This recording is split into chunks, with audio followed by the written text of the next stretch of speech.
Sélection des conditions de pêche est une étape importante dans la pratique de la pêche sportive parce que ça nous permet de réaliser trois choses importantes lorsqu'on va à la pêche. C'est d'abord essayer de situer des endroits dans le plan d'eau où on va trouver le poisson. C'est ce qu'on appelle une structure de pêche.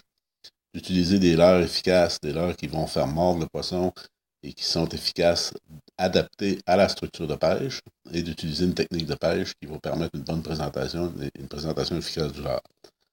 Fait que, pour y arriver, dans l'application Harpon, j'utilise la page de sélection des conditions de pêche. On voit sur cette page-là, sur la ligne du haut, on a deux conditions de luminosité.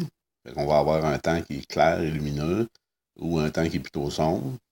Sur la deuxième ligne, ça va faire référence à la turbidité ou la teinte de l'eau. La troisième ligne, on va parler du vent, la présence de vagues en surface, qui a aussi une influence sur le comportement du poisson. La quatrième ligne, on va avoir la direction du vent, qui est important aussi. Et enfin, la cinquième ligne, les températures en surface, qui déterminent la position du poisson durant les différentes périodes de la saison de pêche.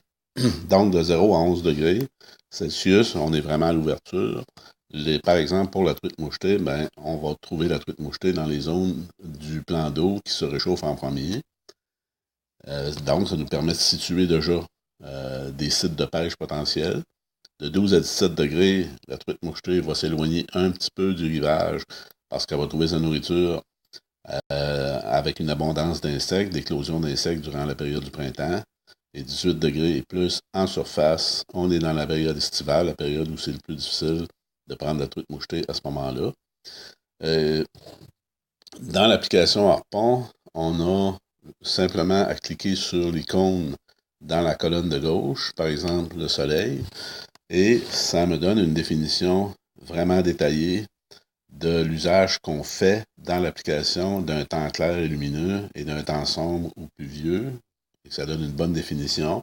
Et on a la même chose pour chacune des conditions de pêche. Il y a plusieurs autres applications, quelques applications qui utilisent un peu les mêmes principes de sélection des conditions de pêche afin de déterminer, souvent, ça va être le type de leurre à utiliser. Par contre, ces applications-là vont permettre de réaliser des montages de pêche avec un seul type de leurre, un poisson nageur, par exemple.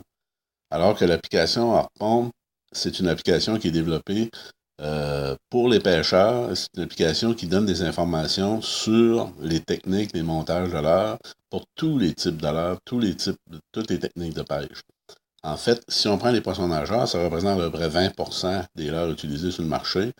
Il y a les cuillères ondulantes, les cuillères tournantes, les chapelets, on peut utiliser un downrigger, etc. Ce qu'on n'aura pas dans les applications où on va présenter un seul type de leurre. L'application Harpon, c'est une application qui est complète en ce sens-là. Donc, c'est ça, l'utilisation des conditions de pêche, c'est vraiment la première étape, l'étape la plus importante, qui va nous permettre de déterminer trois choses. Où se trouve le poisson dans le plan d'eau, avec quelle leurre, quel type de leurre ou montage on va le pêcher et comment on va faire, c'est-à-dire la technique de pêche.